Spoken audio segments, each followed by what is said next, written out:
Hello guys, once again welcome back to all of you in my YouTube channel Maths Point for JEE। I am engineer Manish Kumar. आज मैं आप लोगों को calculus का important topic का important parts यानी कि रेंज आज डिस्कस करूंगा। तो रेंज काफ़ी इम्पोर्टेंट होता है। रेंज आप बोर्ड्स लेवल के लिए भी काफ़ी इम्पोर्टेंट होता है और रेंज आपको जी मेन और एडवांस और यानी कॉम्पिटिटिव एग्ज़ाम्स जैसे NDA हो गया या फिर वेस्ट बंगाल JEE हो गया, वो सभी एग्ज़ाम्स के लिए भी काफ़ी इम्पोर्टेंट होता है। तो चलिए हम लोग आज रेंज स्टार्ट करते हैं कि रेंज क्या होता है। रेंज के बारे में अभी हम लोग समझेंगे क्या होता है। तो रेंज हम लोग किसी फंक्शंस के लिए डिफ़ाइन करते हैं और सपोज कर लीजिए कि एक फंक्शन है y=f(x)। सपोज या let y=f(x) be a function. Then range का क्या मीनिंग होगा? तो all possible value of y corresponding to all real values of x is called range. Range का डेफिनेशन होगा all possible real values of y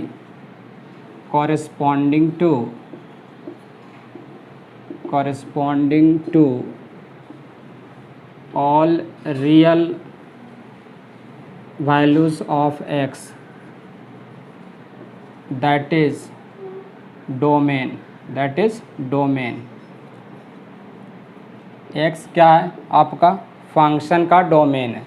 ये जो function हम लोग कंसिडर करेंगे, इस फंक्शन का x डोमेन होगा और डोमेन के कॉरस्पॉन्डिंग जो फंक्शन का पॉसिबल रियल वैल्यूज़ होगा उसको हम लोग रेंज कहेंगे। पॉसिबल वैल्यूज़ को रेंज कहेंगे। कौन से पॉसिबल वैल्यू को? x के कॉरस्पॉन्डिंग y का जो पॉसिबल वैल्यूज़ होगा उसे हम लोग रेंज कहेंगे। अब देखिए x डोमेन है, तो डोमेन का वैल्यू बहुत सारा हो सकता है। तो इसका मीनिंग है कि रेंज भी का भी वैल्यू बहुत सारा हो सकता है। रेंज को कैसे कैलकुलेट करेंगे इसको और समझने का कोशिश कीजिए। अगर फंक्शन आप इस तरह से लिखते हैं f is a function from x to y, तब यहाँ पे x क्या कहलाता है? x आपका डोमेन कहलाता है और f क्या है? आपका फंक्शन है। और y क्या है? y आपका रेंज या फिर ये कोडोमेन कहलाता है। क्या कहलाता है? कोडोमेन। अब देखिए कोडोमेन का ही सबसेट आपका रेंज होता है। इसको आप इस तरीके से समझें, वेन डायग्राम के हेल्प से अगर समझते हैं तो देखिए किस तरह से समझेंगे। यहाँ पे एक फंक्शन ले लीजिए और यहाँ पे x है और ये y है। सपोज कर लीजिए कि डोमेन में एलिमेंट है 1 2 3 4 5 और कोडोमेन में आपके पास फंक्शन है a b c d e f और 1 को a के साथ मैप कराते हैं, 2 को a के साथ, 3 को b के साथ, 4 को c के साथ, 5 को c के साथ मैपिंग करा लिए। तो यहाँ पे देखिए जो कोडोमेन का वो एलिमेंट जो मैपिंग में पार्टिसिपेट करेगा उसी को हम लोग रेंज कहेंगे। ये टोटल आपको क्या कहलाएगा? कोडोमेन कहलाता है। कोडोमेन कहला जाता है और एलिमेंट जो कि मैपिंग में पार्टिसिपेट करता है उसी को हम लोग रेंज कहते हैं। और ये आपका क्या है? डोमेन। डोमेन का जैसा कि आप लोग जानते हैं सेकंड नेम भी होता है, प्री इमेज होता है, प्री इमेज। और कोडोमेन का भी सेकंड नेम होता है इमेज। सो अगर यहाँ पे आप लोगों से पूछा जाए कि बताइए इस फंक्शन का रेंज कितना, तो रेंज क्या होगा? रेंज आपका हो जाएगा ABC। कोडोमेन कितना होगा? तो कोडोमेन यहाँ पे आप लिख लीजिएगा A B C D E and F, these are codomains. और यहाँ पे आपका डोमेन अगर कोई पूछे तो डोमेन भी आप बता सकते हैं कि कितना होगा। फंक्शन का डोमेन क्या होगा? तो इस फंक्शन का डोमेन है 1 2 3 4 5। तो इस तरीके से हम लोग domain, range and codomain calculate कर सकते हैं। किसके बेसिस पे? मैपिंग के बेसिस पे। On the basis of mapping किससे हम लोग पता किए? तो वेन डायग्राम से। इसको हम लोग बोल देते हैं वेन डायग्राम। तो वेन डायग्राम के हेल्प से हम लोग डोमेन, कोडोमेन और रेंज कैलकुलेट कर सकते हैं। फंक्शन का रिप्रेजेंटेशन में इस तरह से रिप्रेजेंट किया जाता है। इसी को आप अगर इस तरह लिख देते हैं y = f ऑफ x, तो ये y का पॉसिबल वैल्यू को ही हम लोग रेंज कह देते हैं। यानी रेंज मीन्स क्या होगा? रेंज मीन्स फंक्शन का वैल्यू होता है। फंक्शन के पॉसिबल वैल्यूज़ को ही हम लोग रेंज कहते हैं। कैसा possible value? Real possible values of y corresponding to real value of x। अब देखिए यहाँ पे और भी इसको हम लोग समझना चाहते हैं, तो यहाँ पे समझा जा सकता है रेंज के बारे में। तो फर्स्ट पॉइंट आप यहाँ से क्लियर कर सकते हैं कि रेंज यहाँ पे क्या मिल रहा है? कोडोमेन जो सेट है, कोडोमेन का जो सेट है उसी के एलिमेंट से रेंज यहाँ पे बनाया गया है। तो range is the subset of codomain. First point यहाँ पे नोट करिएगा, range is the subset of codomain. Range is the subset of codomain means आप ऐसा लिख सकते हो कि रेंज जो होगा वो सबसेट होगा कोडोमेन का। सेकंड पॉइंट आप रेंज के बारे में लिख सकते हैं। रेंज क्या है? तो रेंज को हम लोग मैपिंग के बेसिस पे कैलकुलेट करते हैं। Range is calculated on the basis of mapping, while codomain is a pre defined thing. Codomain हम लोग पहले से ही दिया रहता है। कोडोमेन हम लोग कैलकुलेट नहीं कर सकते हैं। कोडोमेन क्वेश्चंस बनाने वाला लोग सेट करता है, या जो फंक्शन को फ्रेम कर रहा है किस किस सेट के बीच में आप फंक्शन बनाना चाहते हैं, वो दोनों सेट्स, फर्स्ट सेट आपका डोमेन और जो सेकंड सेट होता है वो आपका कोडोमेन कहलाता है। तो आप यहाँ पे लिख सकते हैं while codomain is a predefined thing. Codomain जो होगा वो एक प्री डिफाइंड थिंग है, और रेंज जो है वो कोडोमेन का सबसेट होता है, यानी कोडोमेन के एलिमेंट से ही हम लोग बनाते हैं। थर्ड पॉइंट ये होता है कि कोडोमेन को हम लोग वाई एक्सिस के लॉन्ग प्लॉट करते हैं और डोमेन को एक्स एक्सिस के लॉन्ग प्लॉट करते हैं। सॉरी, रेंज को हम लोग वाई एक्सिस के लॉन्ग प्लॉट करते हैं। तो range is plotted along y axis and domain is along x axis। तो इस तरह से आप ये भी कह सकते हैं कि किसी फंक्शन का या किसी ग्राफ का y एक्सिस के लॉन्ग जो स्ट्रेचिंग होगा, यानी y एक्सिस में जो वैल्यू होगा उसी को हम लोग रेंज कहते हैं। तो stretching of graph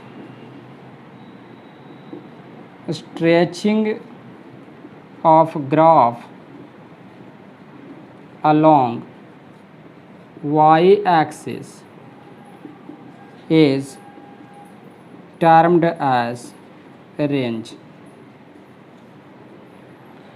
stretching of graph along y axis is termed as range, या ग्राफ का जो स्ट्रेचिंग होगा y एक्सिस के लॉन्ग उसी को हम लोग रेंज कहेंगे। तो इतना नोट करिए। अभी हम लोग ग्राफ बनाएंगे और ग्राफ से समझेंगे कार्टेशियन सिस्टम में कि किस तरह से रेंज को हम लोग डिफ़ाइन करते हैं और किस तरह से रेंज ग्राफ देख करके कैलकुलेट करते हैं। अब यहाँ पे देखिए फंक्शन y = f(x) है और इस फंक्शन का हम लोग ग्राफ प्लॉट करना चाहते हैं एक्स एक्सिस, और इधर आप वाई एक्सिस को रख लीजिए और यहाँ पे ऑरिजिन है। तो अगर हम लोग एक फंक्शन कंसीडर कर लेते हैं, फंक्शन सपोज कीजिए इस तरह का है 1 2 और यहाँ पे आपका 3 5 और यहाँ पे आपका 4 7 है, और इस फंक्शन का अगर रेंज पूछा जाए तो क्या होगा? तो यहाँ से आप इसका डोमेन एंड रेंज फाइंड कर सकते हैं। फर्स्ट डोमेन निकालना चाहते हैं तो ऑर्डर्ड पेयर का फर्स्ट एलिमेंट आपका डोमेन हो जाएगा। तो set of ordered pair of first element, तो 1 3 एंड 4 आपका डोमेन होगा, और रेंज अगर कैलकुलेट कीजिएगा तो रेंज आपका 2, 5, 7 हो जाएगा। 2, 5 एंड 7 ये आपका रेंज हो गया। अब इसी को हम लोग ग्राफिकली रिप्रेजेंट कर सकते हैं। एक्स एक्सिस के लॉन्ग क्या क्या है, तो फर्स्ट पॉइंट आपका 1, 2 है, यानी एक्स में 1, फिर सेकंड पॉइंट 3 है, 1, 2, 3, 4, फिर यहाँ पे तो आपका 1, 2, 3, 4, और इधर आपका मिल जा रहा है 2, यहाँ पे 2 है, सपोज कीजिए 5 है और 7। तो 1 एंड 2 यहाँ पे आपका पॉइंट मिल गया 1, 2, और 3, 5 सेकेंड ऑर्डर पेयर यहाँ पे मिल रहा है 3, 5, थर्ड ऑर्डर पेयर 4, 7 यहाँ पे मिल गया। तो इस तरीके से हम लोग ग्राफ स्केच कर सकते हैं कार्टेशियन सिस्टम में। एक्स एक्सिस के लॉन्ग इधर आपको किसको रखा गया, डोमेन को, और आपको वाई एक्सिस के लॉन्ग किसको हम लोग पुट किए हैं, तो वाई एक्सिस के लॉन्ग हम लोग रेंज और कोडोमेन को प्लेस करते हैं। रेंज और कोडोमेन,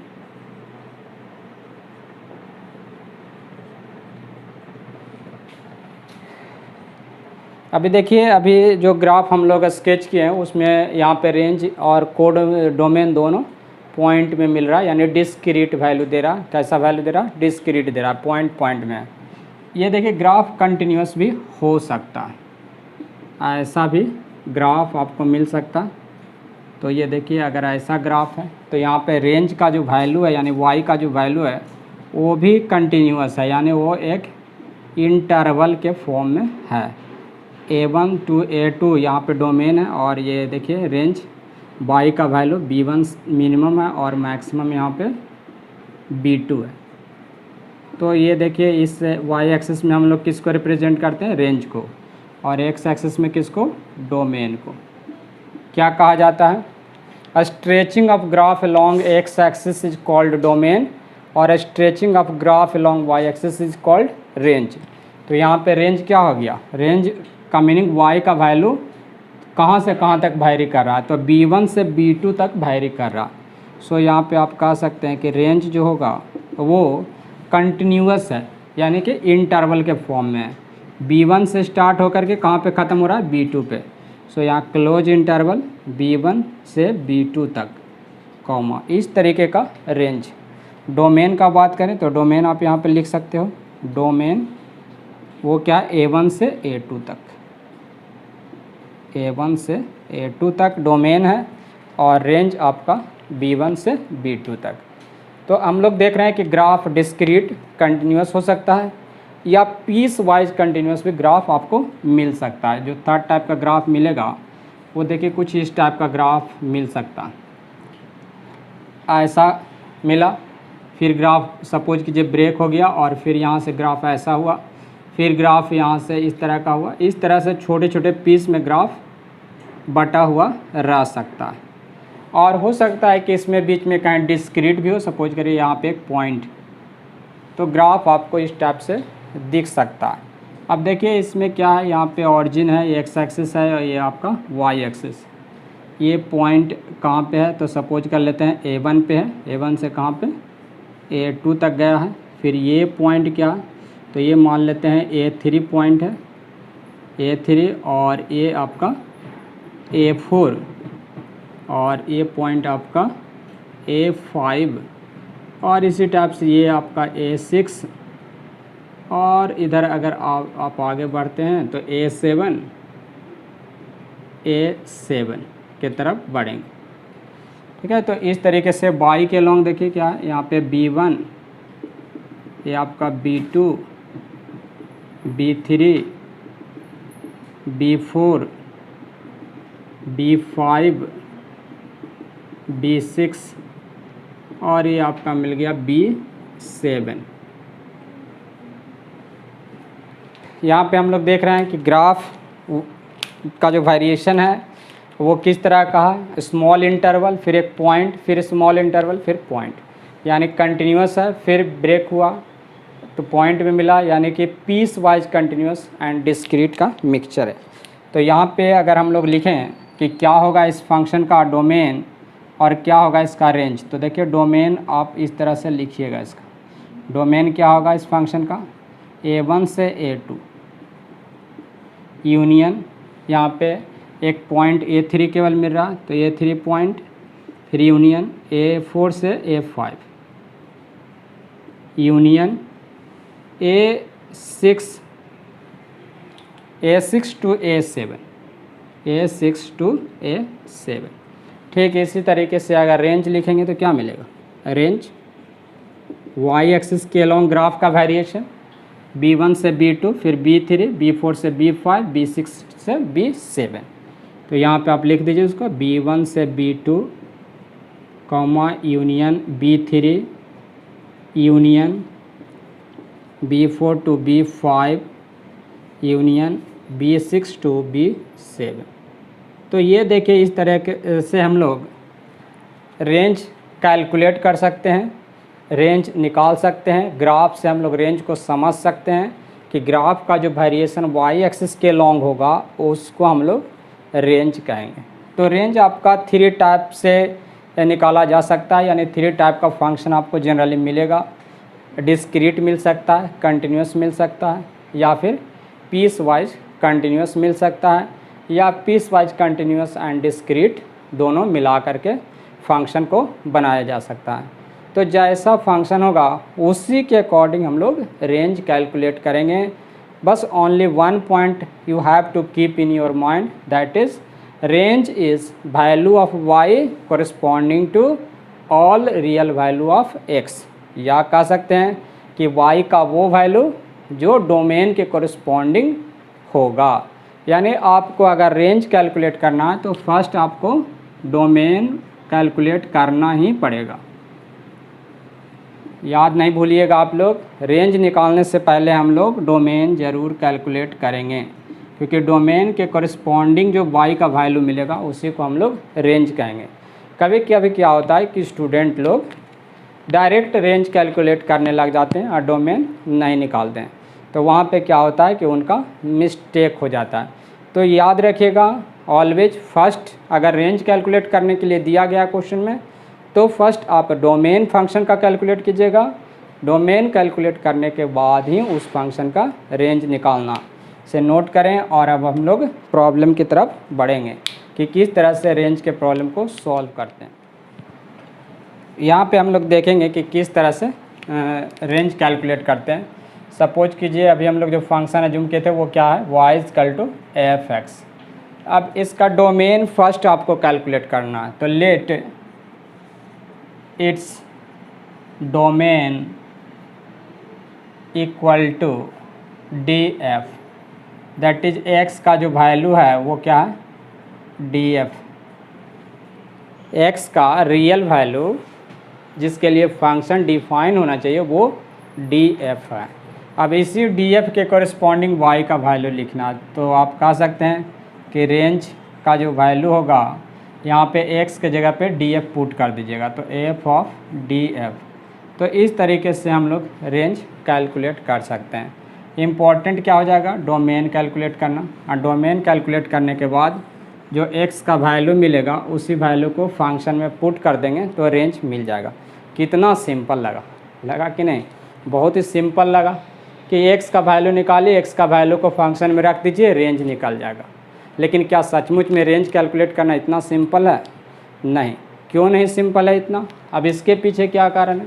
इसके पीछे कारण ये है कि x का वैल्यू केवल एक सिंगल नंबर नहीं होता है, ये इंटरवल के फॉर्म में हो सकता है, ये छोटे छोटे इंटरवल का यूनियन हो सकता है। तो इस तरह से x का बहुत सारा वैल्यू है।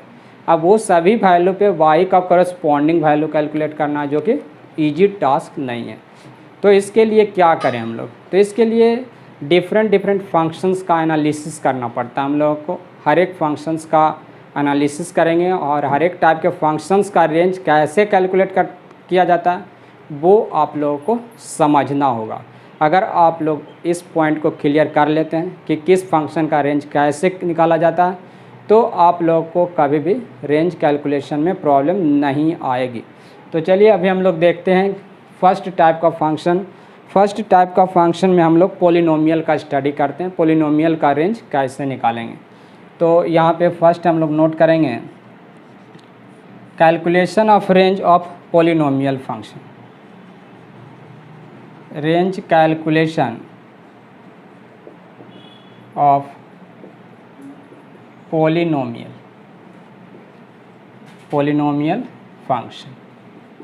अब देखिए होता क्या है कि पोलिनोमियल में भी बहुत सारे टाइप का पोलिनोमियल होता है। लीनियर पोलिनोमियल होता है, क्वाड्रेटिक होता है, क्यूबिक होता है, बाई क्वाड्रेटिक होता है। लेकिन आप सभी पोलिनोमियल को एक जैसा समझ सकते हैं। और एक और पॉइंट आप लोगों को मैं यहाँ पे नोट करा दूँ कि रेंज का क्या मीनिंग होता है। यहाँ पे अगर function continuous, for continuous function, तो कंटिन्यूअस अगर फंक्शन है तो y का वैल्यू को ही हम लोग रेंज कहते हैं। फंक्शन कंटिन्यूअस है, सपोज कीजिए फंक्शन इस टाइप का, तो y का वैल्यू सपोज कीजिए यहाँ पे b1 से b2 तक, तो b2 इस फंक्शन का क्या मैक्सिमम वैल्यू है और b1 क्या फंक्शन का मिनिमम वैल्यू है। या इसको आप कह सकते हैं कि b1 फंक्शन का ग्लोबल मिनिमा है और b2 फंक्शन का ग्लोबल मैक्सिमा वैल्यू है। तो रेंज का मीनिंग होता है कि ग्लोबल मिनिमा और मैक्सिमा के बीच का जो इंटरवल होगा उसी को हम लोग रेंज कह देते हैं। तो रेंज में आप कह सकते हैं कि y का मिनिमम वैल्यू से लेकर के y का मैक्सिमम वैल्यू, और ये जो मिनिमम मैक्सिमम क्या है, ये ग्लोबल मिनिमा है और ये ग्लोबल मैक्सिमा है फंक्शन का। तो रेंज कैलकुलेशन का मीनिंग होता है, सिंपल मीनिंग समझिए कि कंटिन्यूअस फंक्शन के केस में आप फंक्शन का मिनिमा एंड मैक्सिमा कैलकुलेट करते हैं global minima and global maxima, यानी absolute minima and absolute maxima value के बीच का जो रेंज होगा, इंटरवल होगा, उसी को हम लोग रेंज कहते हैं। इसी का फ़ायदा उठाते हैं हम लोग और इसी से हम लोग कंटिन्यूअस फंक्शन का रेंज कैलकुलेट करते हैं। अब यहाँ पे देखिए ये जो फंक्शन है पोलिनोमियल, जितने भी पोलिनोमियल होते हैं, चाहे वो लीनियर हो, क्वाड्रेटिक हो, क्यूबिक हो, बाई क्वाड्रेटिक हो या पोलिनोमियल ऑफ डिग्री n हो, सभी क्या होता है, सभी कंटिन्यूअस फंक्शन होता है। तो कंटिन्यूअस फंक्शन का मैक्सिमा मिनिमा, सपोज कीजिए y=px इज ए पोलिनोमियल। अब इसका मैक्सिमा मिनिमा कैसे निकाला जाता है, तो इसका मैक्सिमा मिनिमा के लिए आप क्या करते हैं, dy/dx कैलकुलेट करते हैं। dy/dx के बाद आप इसका क्या करते हैं, इसको जीरो करके क्रिटिकल पॉइंट निकाल करके फिर इस फंक्शन का मैक्सिमा मिनिमा कैलकुलेट कर लेते हैं। सो आपको फर्स्ट क्या होता है, पोलिनोमियल चाहे जैसा भी हो, इसका मैक्सिमा मिनिमा निकालने आना चाहिए। मैक्सिमा मिनिमा निकाल लीजिएगा, आप इसका रेंज कैलकुलेट कर लीजिएगा। तो रेंज यहाँ पे हो जाएगा p का मिनिमम वैल्यू से लेकर के p का मैक्सिमम वैल्यू। ये देखिए ये एक थ्योरी है जिसके बेसिस पे हम लोग रेंज कैलकुलेट कर सकते हैं। अब सपोज कीजिए लीनियर फंक्शन है, y=ax + b है, इसका रेंज क्या होगा, तो फर्स्ट इसका डोमेन निकाल लेंगे। तो x belongs to domain of f, तो यहाँ पे x का वैल्यू पुट कर देंगे। तो x का वैल्यू यहाँ से क्या होगा बताइए, x का वैल्यू होगा x = यहाँ से लिख सकते हैं y - b/a। अब यहाँ पे x की जगह पे पुट कर दीजिए y - b/a belongs to domain of f।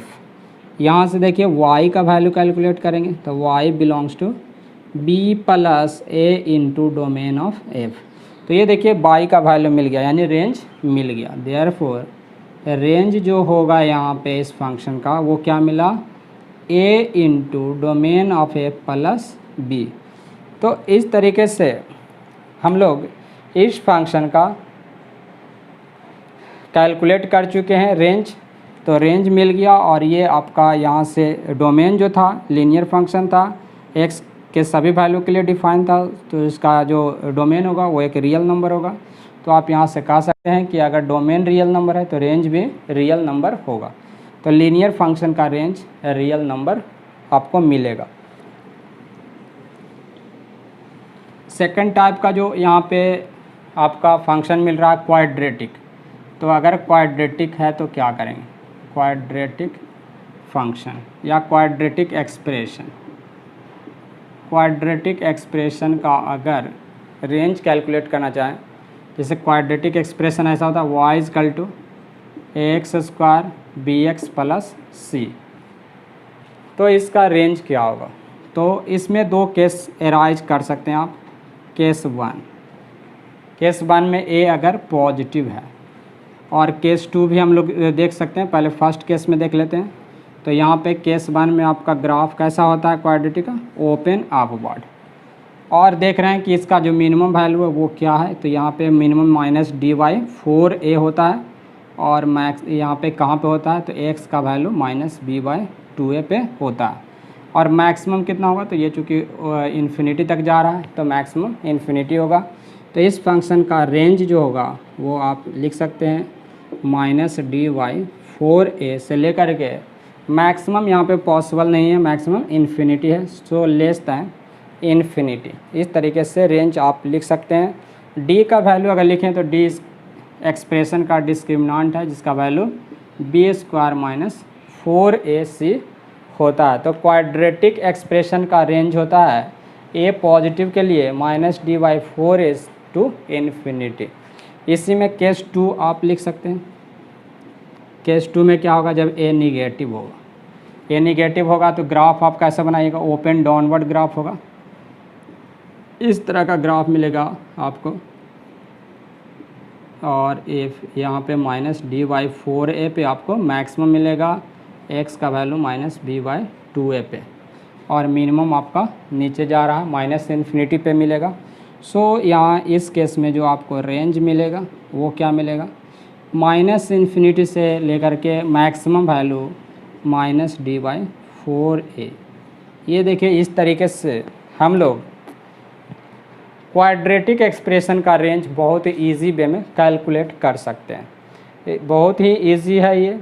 दूसरा तरीका ये भी हो सकता है कि इसको डिफ्रेंशिएट करके इसका मैक्सिमम मिनिमम निकाल लें, तो ये तरीका हो सकता है। तीसरा तरीका होता है कि इसमें x में क्वाड्रेटिक बना करके, चूँकि x रियल होने के लिए d ≥ 0 कर दें, उससे भी आपको रेंज मिल जाता है। तो रेंज निकालने के का क्वाड्रेटिक एक्सप्रेशन का 2-3 तरीका होता है। वो सभी तरीका आप यूज़ कर सकते हैं, और ये तरीका भी बहुत सिंपल है। इससे आप बहुत फास्ट डायरेक्ट आप रेंज लिख सकते हैं।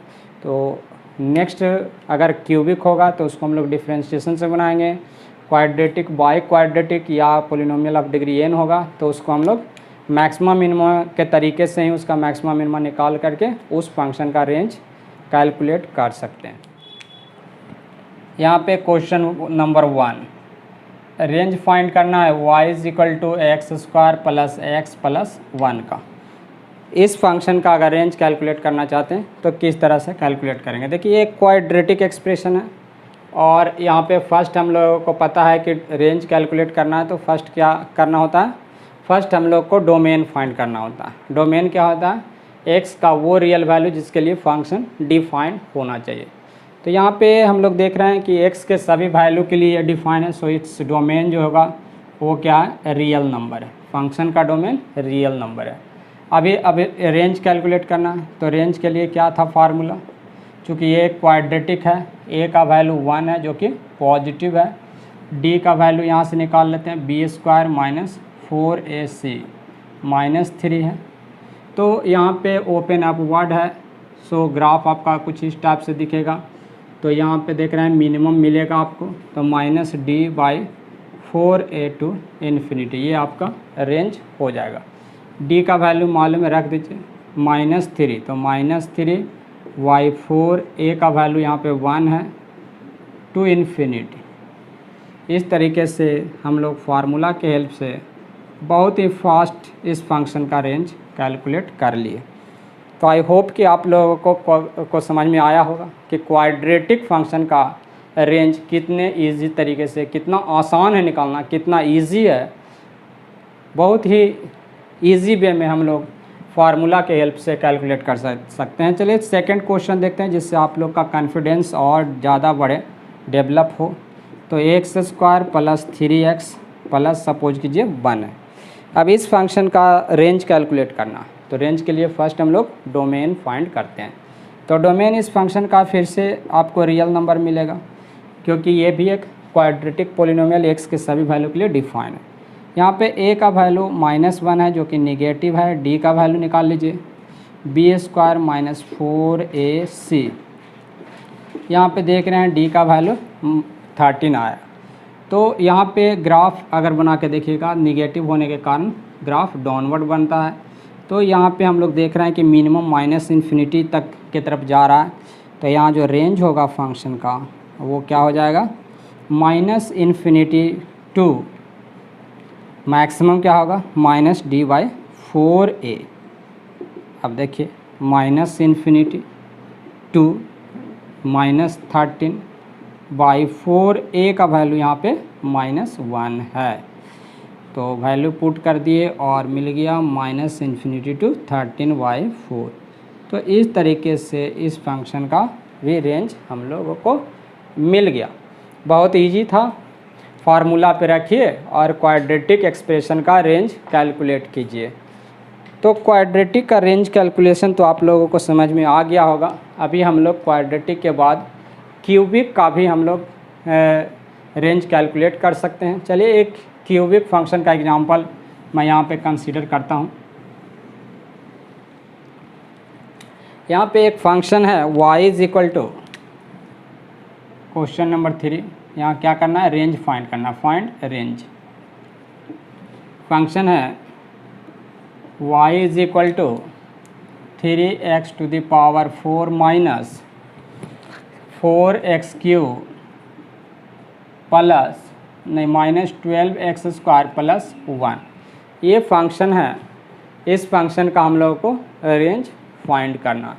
एक कैसा पॉलिनोमियल है, बाई क्वाड्रेटिक पॉलिनोमियल। अब बाई क्वाड्रेटिक पॉलिनोमियल है, इसका हम लोग रेंज फाइंड करना है। फर्स्ट डोमेन फाइंड करेंगे। तो डोमेन यहाँ से आपको रियल नंबर मिल गया, क्योंकि एक पॉलिनोमियल है जो कि x के सभी वैल्यू के लिए डिफाइंड होगा। रेंज कैलकुलेट करना है, इसके लिए इसका मैक्सिमा मिनिमा चाहिए, क्योंकि ये कंटिन्यूस फंक्शन है। तो मैक्सिमा मिनिमा कैसे कैलकुलेट करेंगे, तो dy/dx निकालेंगे। जब कभी मैक्सिमा मिनिमा निकालना होता है तब हम लोग डिफरेंशिएशन फंक्शन का करते हैं। तो इसका डिफरेंशिएशन कर देंगे तो 12x³ minus 12x² minus 24x। देखिए after differentiation I get this type of expression. अब देखिए एक्सप्रेशन में से हम लोग 12x कॉमन ले लेते हैं। 12x कॉमन लेने के बाद x² माइनस क्या मिला, x माइनस 2 मिल गया।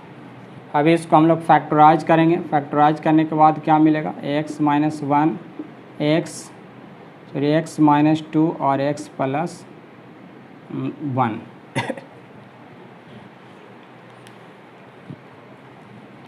फैक्टराइज हो चुका है। अभी हम लोग इसका साइन स्कीम लिखेंगे। dy/dx का क्या करेंगे, मैक्सिमम मिनिमम फाइंड करने के लिए हम लोग को साइन स्कीम लिखना होता है। तो साइन स्कीम लिख दीजिए। क्या क्रिटिकल पॉइंट है, -1 है, 0 है एंड +2 है। ये देखिए क्रिटिकल पॉइंट सभी जगह पावर 1 है, तो प्लस माइनस प्लस माइनस।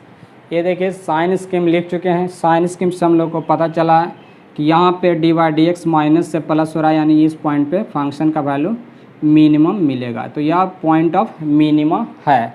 यहाँ प्लस से माइनस जहाँ पे चेंज होता है वहाँ पे मैक्सिमम वैल्यू मिलता है y का। तो यहाँ पे y यानी फंक्शन का मैक्सिमम वैल्यू मिलेगा और इस पॉइंट पे फिर से फंक्शन का वैल्यू मिनिमम मिलेगा। तो ये है पॉइंट ऑफ मिनिमा, ये है पॉइंट ऑफ मैक्सिमा और ये है पॉइंट ऑफ मिनिमा। तो मैक्सिमा मिनिमा हम लोग को दिख रहा है कि कहाँ पे मैक्सिमम मिल रहा है, कहाँ पे मिनिमम फंक्शन का वैल्यू मिल रहा है। तो चलिए हम लोग मिनिमम वैल्यू फाइंड करते हैं। y का मिनिमम वैल्यू -1 पे क्या आता है। तो इस फंक्शन में x के जगह पे -1 पुट करिए। -1 पुट करने पे 3, माइनस पुट करने पे +4, -1 पुट करने पे -12 प्लस 1। तो ये कितना आ जा रहा है, देखिए 8 माइनस 12 यानी -4 आ रहा है। चलिए सेकंड मैक्सिमम वैल्यू क्या होता है, देखिए मैक्सिमम 0 पे, तो 0 पुट करने पे y का वैल्यू 1 मिलता है। फिर से मिनिमम जो मिल रहा है वो देखिए क्या है, 2 पे, तो 2 पुट करने पे कितना मिल जाएगा हम लोग को 3 इंटू 16 तो 48, यहाँ पे 2 पुट करेंगे 8 चौक 32, यहाँ पे 2 पुट करेंगे 48 प्लस 1, तो यहाँ पे हम लोग को मिल जा रहा -31। तो यहाँ पे देखिए फंक्शन का जो मिनिमम वैल्यू मिल रहा है वो है -31 और मैक्सिमम वैल्यू 1 मिल रहा है। अब इस फंक्शन का और भी एनालिसिस करना होगा, क्योंकि ये मैक्सिमम मिनिमम तो है, बट हम लोग को ये लोकल मैक्सिमम और लोकल मिनिमा है। हम लोग को क्या चाहिए, फंक्शन का global maxima and global minima value.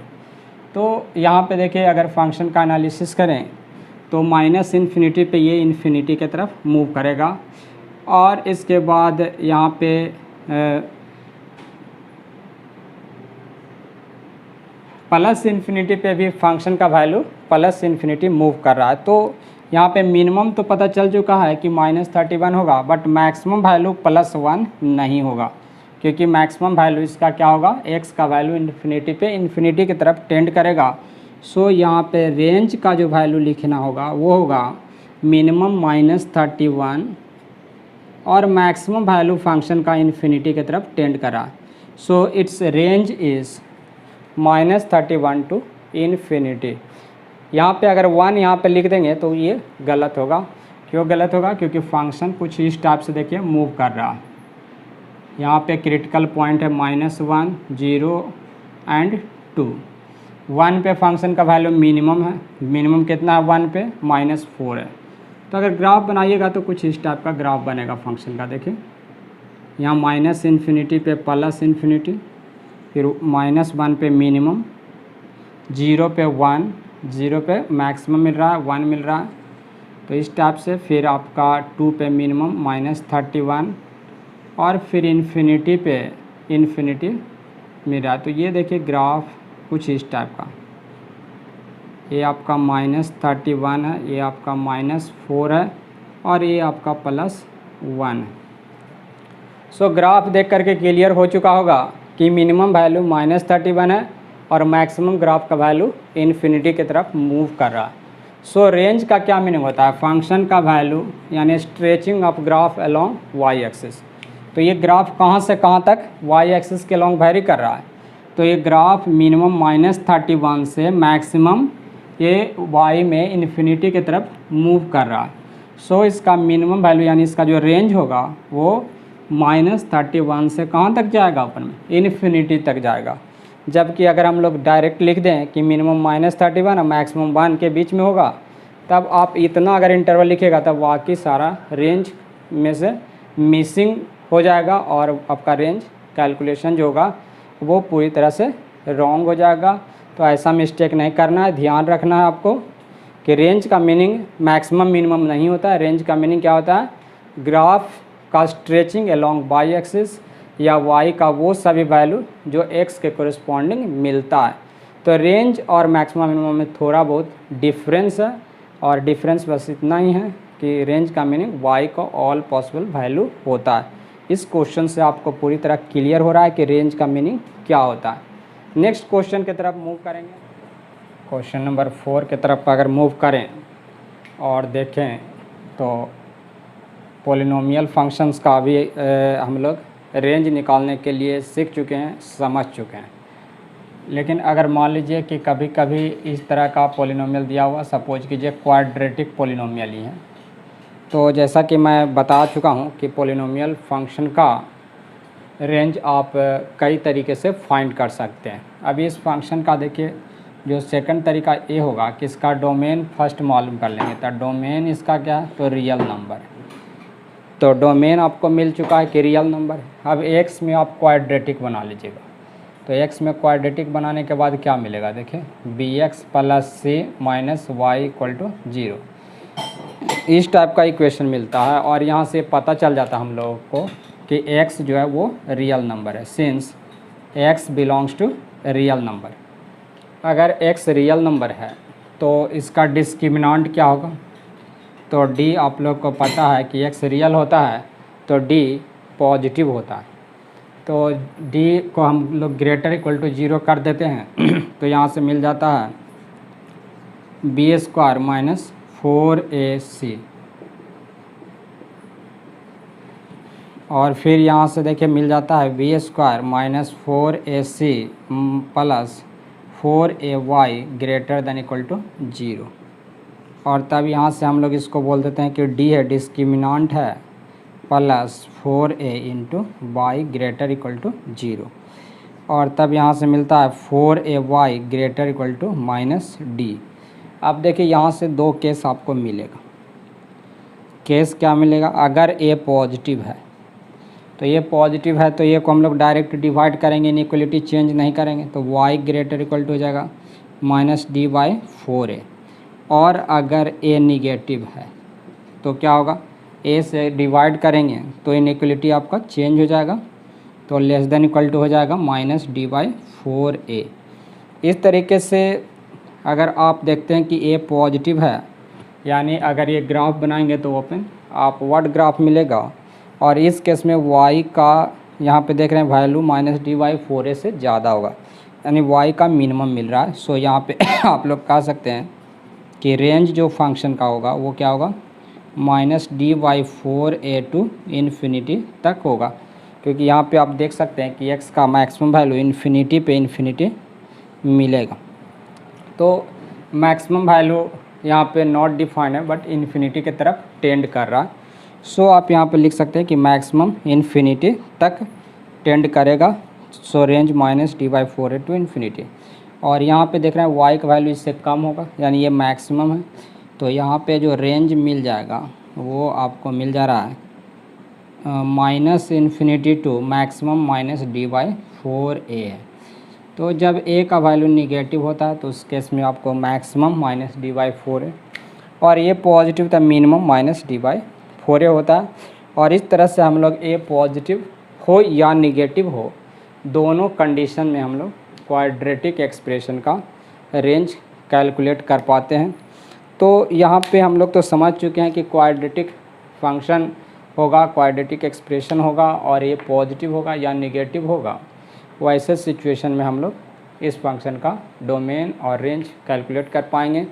ए अगर 0 होगा तो ये लीनियर फंक्शन हो जाएगा, और वैसे केस में बहुत ही सिंपल तरीके से हम लोग लीनियर फंक्शन का भी रेंज कैलकुलेट कर लेते हैं। अब देखिए इसी पे बेस्ड कुछ और क्वेश्चंस जो मिलता है इसका एप्लीकेशन होता है, वो क्वेश्चन आपको कुछ ऐसा मिल जाता है। 5 नंबर देख लेते हैं, रेंज फाइंड करना। Find range of the function y is equal to X square plus X by, यहाँ पे है X square plus 2x plus 3। ये आपके पास फंक्शन मिल रहा है और इस फंक्शन का हम लोग को रेंज फाइंड करना। तो यहाँ पे हम लोग देख रहे हैं अगर फैक्टराइज होता है तो ठीक है, फैक्टराइज करेंगे, और अगर नहीं फैक्टराइज होगा तब इसको हम लोग क्रॉस मल्टीप्लाई करके x में क्वाड्रेटिक बना करके फिर क्या करेंगे, उसका x को रियल होने के लिए d ग्रेटर इक्वल टू 0 करके इसका रेंज फाइंड कर लेंगे।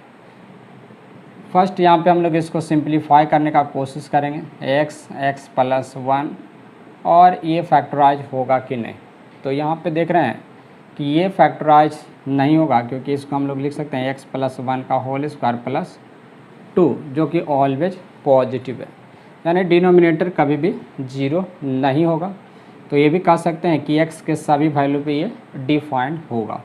सो इट्स डोमेन अगर बात करें इस फंक्शन का डोमेन, तो वो आपको रियल नंबर मिल रहा है। यहाँ पे domain is a real number, क्योंकि this is defined for all real value of x के सभी रियल वैल्यू पे ये फंक्शन डिफाइंड हो रहा है। अब चलिए यहाँ तक तो ठीक है, फैक्टराइज भी नहीं हो रहा है, तो यहाँ क्रॉस मल्टीप्लाई करने के अलावा कोई आपके पास ऑप्शन बच नहीं जाता है। तो अभी हम लोग इसको क्रॉस मल्टीप्लाई कर देंगे। देखिए इस तरह से क्रॉस मल्टीप्लाई करिएगा तो यहाँ पे आपको मिलेगा X square Y plus 2yx plus 3y equal to X square plus X. X square को लेफ्ट साइड में ला करके x में क्वाड्रेटिक बना लीजिए, तो y minus 1 X square plus 2y minus 1 into X plus 3y equal to 0।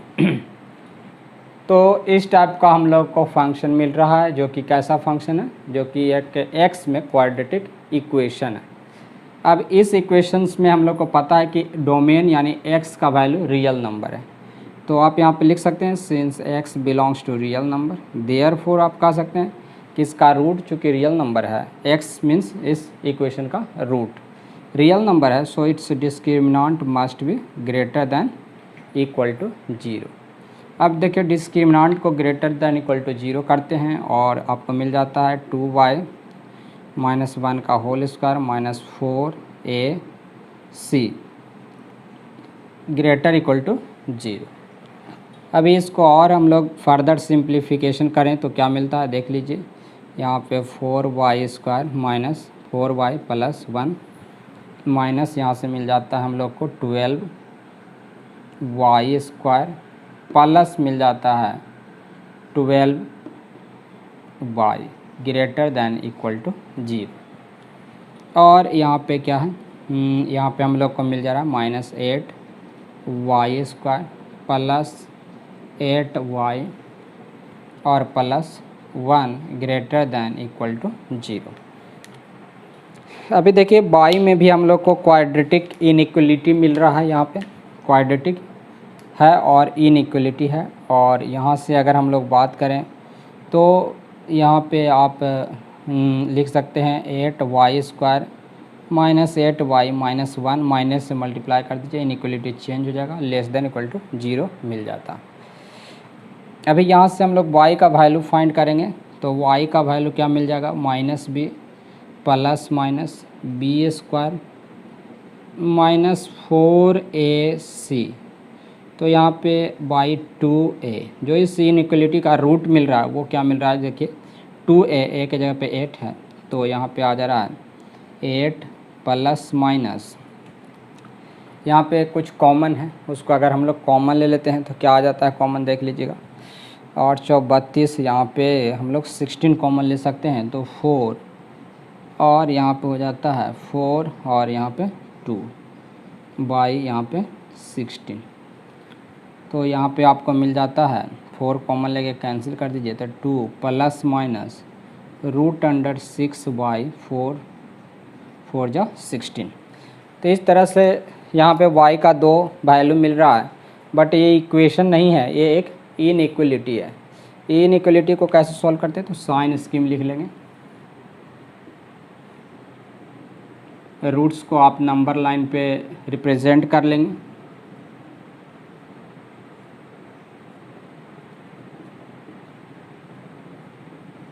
Positive, negative और positive, ये आपका साइन स्कीम लिखा चुका है।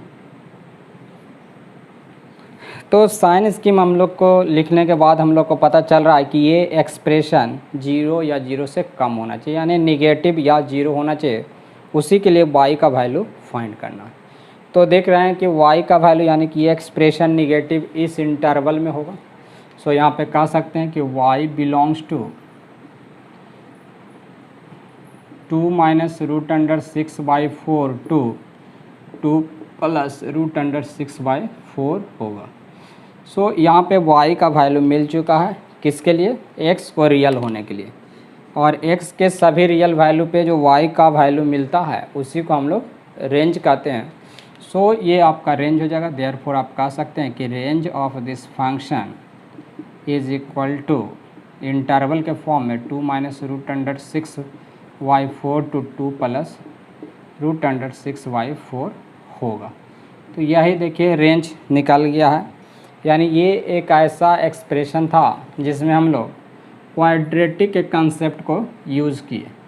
इस क्वेश्चंस का डोमेन तो बहुत इजीली निकाल लिए, रेंज कैलकुलेट करने के लिए हम लोगों ने क्या किया, हम लोग उसको क्वाड्रेटिक में कन्वर्ट करके x को रियल होने के लिए कंडीशन इम्पोज कर दिए और देखे कि हम लोग इस फंक्शन का रेंज निकाल लिए। तो इसे नोट करें, नेक्स्ट क्वेश्चंस की तरफ मूव करते हैं। नेक्स्ट क्वेश्चंस हम लोग देख सकते हैं find range of function, find range of function Y is equal to X square Y, यहाँ पे एक्स स्क्वायर माइनस 2x है। इस फंक्शन का रेंज फाइंड करना है। और एक और फंक्शन हम लोग यहाँ पे देख लेते हैं, वो फंक्शन है उसका भी हम लोग रेंज कैलकुलेट करेंगे। तो ये वो फंक्शन है y equal to X square minus X Y X square plus 2x, तो एक्स स्क्वायर प्लस 2x। चलिए ये दो क्वेश्चन है, दोनों को क्या हम लोग क्वाड्रेटिक की हेल्प से निकालेंगे या फिर कुछ वेरिएशन है उसको हम लोग चेक करते हैं और दोनों का रेंज कैलकुलेट करने का कोशिश करेंगे। तो यहाँ पे देखिए फर्स्ट क्वेश्चन को अगर हम लोग सॉल्व करके देखें, y is equal to X square Y X square minus 2x। यहाँ पे देख रहे हैं कि x का कुछ पार्ट कैंसिल होता है, यानी x यहाँ पे कैंसिल होता है। कैंसिल तभी कर सकते हैं जब x 0 नहीं होगा। तो फर्स्ट आप यहाँ पे x को कैंसिल कर दीजिए और ऐसा लिख दीजिएगा। बट यहाँ पे आपको साइड में लिखना होगा कि x जो है वो नॉट इक्वल टू 0 है। क्यों? x को अगर 0 रखेंगे तो ये 0/0 फॉर्म का आ जाएगा, यानी कि इनडिटर्मिनेट हो जाएगा फंक्शन। तो ऐसे केस में हम लोग उसका डोमेन या रेंज नहीं फाइंड कर पाएंगे। तो यहाँ पे अब हम लोग इसका डोमेन फाइंड कर लें। तो डोमेन क्या होगा? Domain of this function is, यहाँ पे x का वैल्यू अगर 2 रखेंगे तो ये अनडिफाइंड हो जाएगा, सो 2 नहीं होगा। तो यहाँ पे देख रहे हैं कि डोमेन रियल नंबर होगा माइनस, एक ऑलरेडी 0 हट चुका है, यानी 0 भी नहीं होगा क्योंकि ये ओरिजिनल फंक्शन है। तो ओरिजिनल फंक्शन में x का वैल्यू 0 नहीं होगा और x का वैल्यू 2 नहीं होगा। ये दो वैल्यू ऐसे हैं जिस पे ये गिवन फंक्शन जो है वो अनडिफाइंड हो जाता, क्योंकि फंक्शन ये नहीं गिवन है, फंक्शन ये गिवन है। सो इसी के बारे में आपको सोचना है, इसी का डोमेन और इसी का रेंज फाइंड करना, ना कि इस फंक्शन का। ये आफ्टर क्या है? कैंसिलेशन ऑफ x है। यहाँ पर डोमेन मिल गया रियल नंबर माइनस 0, 2, 0 और 2 को हम लोग यहाँ से एक्सक्लूड कर दिए हैं, रियल नंबर माइनस कर दिए हैं, रियल नंबर में से उसको हटा दिया गया। तो जो बच गया वही आपका डोमेन है। अभी देखिए सिंप्लीफिकेशन के बाद y equal to X Y X minus 2 मिल रहा है। यहाँ से हम लोग को क्या करना है, क्योंकि ये x का वैल्यू है, डोमेन किसका वैल्यू होता है? x का वैल्यू होता है। जब डोमेन मालूम है तो हम लोग को रेंज पता करना है। तो यहाँ से हम लोग x कैलकुलेट करेंगे। तो x माइनस कितना होगा, क्रॉस कर लीजिए, तो x by minus 2 Y is equal to X. यहाँ से देख सकते हैं कि x का जो वैल्यू है वो क्या मिल रहा है, y minus 1 equal to 2y। और यहाँ से हम लोग देख रहे हैं कि x का value 2y divided by y minus 1 मिल रहा है। अब देखिए यहाँ पे आपको पता है कि x चूँकि एक रियल नंबर है, तो x रियल नंबर है तो यहाँ y भी क्या हो जाएगा? रियल नंबर होगा, since x belongs to real number. और x का वैल्यू 0 एंड 2 नहीं होगा। तो अगर आप इसमें 0 रखते हैं तो 0 रखने पे y का वैल्यू 0 हो जाता है, यानी अगर y का वैल्यू 0 रखते हैं तो x 0 हो जाएगा। तो ये x को 0 नहीं होना चाहिए। तो यहाँ पे एक पॉइंट तो ये है कि x रियल नंबर है, सो x रियल होगा तो यहाँ पे जो एक्सप्रेशन है वो भी रियल होगा, यानी y का वैल्यू भी यहाँ पे रियल होगा। सो आपको y जो मिल रहा है वो क्या क्या मिल रहा है? रियल नंबर मिल रहा है। साथ में क्या है, y का वैल्यू 0 नहीं होगा, अगर 0 रख देते हैं तो x भी 0 हो जाएगा। सो आपको यहाँ से y का वैल्यू 0 को एक्सक्लूड करना। सेकंड पॉइंट, y का वैल्यू अगर 1 रखते हैं तब x अनडिफाइंड हो जाएगा, तो y का वैल्यू 1 भी नहीं हो सकता है। तो ये दो वैल्यू आपका नहीं होगा, यानी यहाँ से पता चल गया है कि हम लोग का जो y का वैल्यू होगा वो रियल माइनस 0, 1 होगा, यानी कि रेंज आपको मिल गया। देयरफॉर कह सकते हैं कि रेंज का जो वैल्यू होगा वो रियल नंबर माइनस होगा 0, 1। तो हम लोग इस तरीके से लिख सकते हैं। इसी रिज़ल्ट को आप ऐसा भी लिख सकते हैं, देखिए किस तरह से, माइनस इन्फिनिटी से 0, यूनियन कर लीजिए 0 से 1, यूनियन 1 से इन्फिनिटी। यहाँ पे देख सकते हैं आप लोग कि 0 पे एक्सक्लूड है, 1 पे भी एक्सक्लूड है। सो आप रेंज को इस फॉर्मेट में या फिर इस फॉर्मेट में लिख सकते हैं। ठीक है, आई होप कि आप लोगों को ये काफ़ी अच्छा तरीक़े से समझ में आया होगा। अभी देखिए जो सेकंड क्वेश्चन है उसको हम लोग सॉल्व करने का कोशिश करते हैं। बहुत ही ज़्यादा अच्छा क्वेश्चन है ये, सेकंड नंबर भी काफ़ी ज़्यादा अच्छा क्वेश्चन है। अभी जो क्वेश्चन हम लोग सॉल्व किए थे वो काफ़ी ज़्यादा अच्छा था, और उससे भी अच्छा क्वेश्चन का बात करें तो ये क्वेश्चन नंबर 2 है। तो चलिए सेकंड क्वेश्चन की तरफ। यहाँ पे क्या है, तो y इज इक्वल टू है X square minus X Y X square plus 2x। क्या करना चाहिए हम लोग को, डोमेन फाइंड करना चाहिए। तो डोमेन आप यहाँ से फाइंड कर सकते हैं। फर्स्ट तो x का वैल्यू 0 नहीं होगा, तो x का वैल्यू रियल नंबर हो सकता है, 0 नहीं हो सकता है, और क्या नहीं हो सकता है, और -2 भी नहीं हो सकता है, क्योंकि -2 अगर रखेगा तो ये अनडिफाइंड, y का वैल्यू अनडिफाइंड हो जाएगा। So real value of x for which y should be defined is called domain of the function. तो डोमेन फाइंड कर लिए हैं रियल -0, -2। तो अब देखिए इसको सिंप्लीफिकेशन करने के बाद हम लोग को मिलता है y is equal to x minus 1 divided by x plus 2, और साइड से यहाँ पे x नॉट इक्वल टू 0, चूँकि x 0 नहीं है। अभी हम लोग इसको क्या करेंगे, x चूँकि मालूम है रियल नंबर है, क्रॉस करके y x का वैल्यू y के फॉर्म में निकालिए। तो yx plus 2y equal to x minus 1। This imply क्या करता है, ये इम्प्लाई करेगा x कॉमन ले लीजिए, y minus 1 equal to -2y plus 1। Therefore यहाँ से कह सकते हैं कि x इक्वल टू होता है 2y plus 1 divided by 1 minus y। देखिए x का वैल्यू y के फॉर्म में कैलकुलेट कर लिए, क्योंकि x रियल नंबर है, y भी यहाँ पे रियल नंबर होगा। यहाँ देख सकते हैं कि x रियल रखेगा तो y भी रियल मिलेगा। सो y का जो वैल्यू मिल रहा है यहाँ पे वो क्या हो रहा है, y का वैल्यू हम लोग को रियल नंबर मिल रहा है। साथ में y का कौन कौन सा वैल्यू नहीं होगा, तो y का एक तो वैल्यू यहाँ से क्लियर है कि 1 नहीं होगा, 1 होगा तो x अनडिफाइंड हो जाएगा, तो एक वैल्यू 1 नहीं होगा। और क्या क्या नहीं हो सकता, देखिए x का वैल्यू अगर आप 0 रखते हैं, चूँकि x 0 नहीं होगा, बट x अगर 0 होगा तो y का वैल्यू यहाँ से -12 मिलेगा। सो -12 नहीं होगा, x का वैल्यू -12 नहीं होगा, x का वैल्यू 1 भी नहीं होगा। अभी कुछ और ऐसा वैल्यू है जो नहीं हो सकता है, तो x का वैल्यू अगर आप -2 यहाँ पे रखते हैं और देखते हैं कि y कितना आ जाता है, तो -2 पे y का वैल्यू मिलता है 2y plus 1 divided by 1 minus y। तो यहाँ से मिलता है -2 plus 2y equal to 2y plus 1। ओ तो x का वैल्यू के लिए y का वैल्यू कुछ भी हो सकता है, यहाँ पे नहीं हो रहा है, यानी कि नॉट डिफाइन हो रहा है, बट यहाँ पे हम लोग को पता चल गया है कि x का वैल्यू -2 होगा, उससे y पे फ़र्क नहीं पड़ता है। कहने का मीनिंग है कि y का वैल्यू में मात्र 2 वैल्यू आपको एक्सक्लूड करना होगा।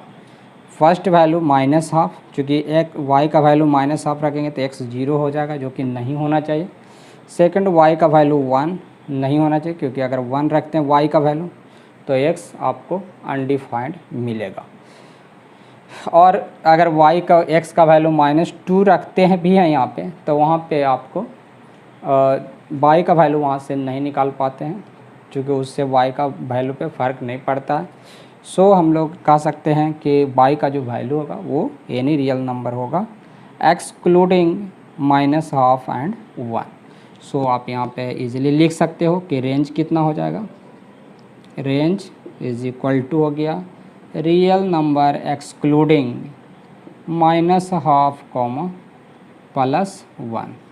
तो ये देखिए आप इस तरीके से इस टाइप के क्वेश्चंस को सॉल्व कर सकते हैं। इस टाइप के बहुत सारे क्वेश्चंस आपके एग्ज़ाम में मिलते हैं। कॉम्पिटिटिव एग्ज़ाम जब भी आप फेस करिएगा, आप लोगों को ऐसा क्वेश्चंस मिलेगा ही मिलेगा। आप लोग का कंसेप्ट और काफ़ी अच्छा हो, बहुत ही ज़्यादा अच्छे से समझना चाहते हैं, तो आप लोगों के लिए मैं एक और क्वेश्चन इस टाइप का बनवा देता हूं, जो कि एग्ज़ाम में काफ़ी ज़्यादा पूछा जाता है। आप लोग का भला हो, आप लोग का काफ़ी अच्छा एग्ज़ाम जाए, उसके लिए मेरा प्रयास रहेगा और मैं कोशिश करूंगा कि आप लोग से किसी भी टाइप का क्वेश्चन रेंज से रिलेटेड छूटे ना। तो ये क्वेश्चन देखिए पॉलिनोमियल से रिलेटेड है, आपको रेंज फाइंड करना है। Find range y equal to suppose कीजिए X square plus X plus 1 divided by X square minus X plus 1। काफ़ी फेमस क्वेश्चन है, कई बार एग्जाम में पूछा जा चुका है। इस फंक्शन का रेंज फाइंड करना। यहाँ पे आप देख सकते हैं कि डिनोमिनेटर का बात करें तो डिनोमिनेटर इज़ ऑलवेज पॉजिटिव है, यानी कभी भी जीरो नहीं होगा। तो ये जीरो नहीं होगा यानी ये एक्स के सभी रियल वैल्यू के लिए क्या है, ट्रू है, सेटिस्फाइड करता है। एक्स के किसी भी रियल वैल्यू पे ये अनडिफाइंड नहीं होता।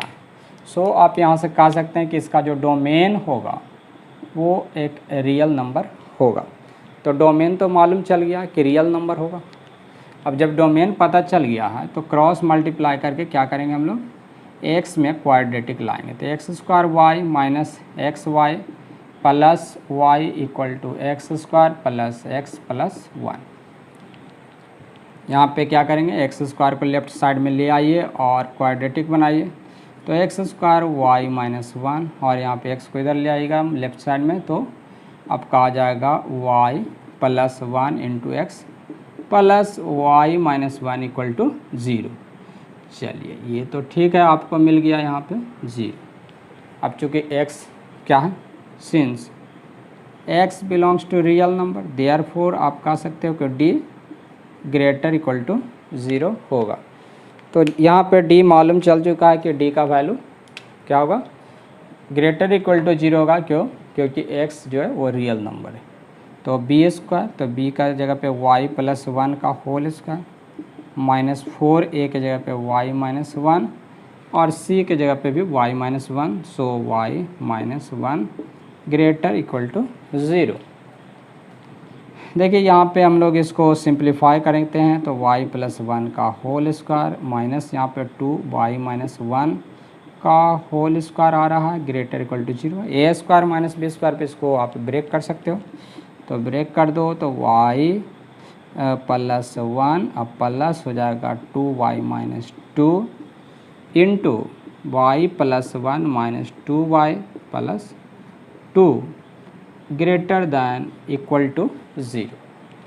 अभी आप सिंप्लीफाई करते हो तो मिलता है 3y माइनस 1 इंटू यहाँ पे मिल जाता है minus Y plus 3 greater equal to 0। Minus से मल्टीप्लाई करने पे आपको मिल जाता है 3y minus 1 y minus 3 less than equal to 0। Sign scheme से इसको हम लोग सॉल्व कर लेंगे। यहाँ से 1/3 क्रिटिकल पॉइंट 3 मिल रहा है। तो यहाँ पे आपको पॉजिटिव नेगेटिव और पॉजिटिव एक्सप्रेशन नेगेटिव होना चाहिए। नेगेटिव यहाँ पे दिख रहा है कि x का वैल्यू जब 1/3 और y का वैल्यू जब 1/3 और 3 के बीच में होगा। सो आप कह सकते हैं कि y बिलोंग्स टू 1/3 टू 3। ये आपको देखिए y का वैल्यू मिल गया। y का वैल्यू का मीनिंग क्या होता है, रेंज मिल गया। सो यहाँ पे आप कह सकते हैं कि इस फंक्शन का रेंज क्या होगा, 1/3 टू 3। काफ़ी ज़्यादा इम्पोर्टेंट क्वेश्चन है, मोस्ट इम्पॉर्टेंट क्वेश्चन, कई बार एग्जाम में पूछा जा चुका है। इस पर काफ़ी ज़्यादा ध्यान दीजिएगा। ये 12 पॉइंट ऑफ व्यू से काफ़ी ज़्यादा ये इम्पॉर्टेंट हो जाता है। तो 12th एग्ज़ाम के लिए भी ये आप लोग के लिए काफ़ी ज़्यादा ज़रूरी है और कम्पिटिटिव एग्ज़ाम में भी इस क्वेश्चन को कई बार पूछा जा चुका है। तो इस टाइप के क्वेश्चंस पॉलिनोमियल से रिलेटेड होते हैं। सेकंड टाइप के क्वेश्चंस पे अब हम लोग वर्क करेंगे, तो नोट कर लीजिए और फिर हम लोग आगे बढ़ते हैं।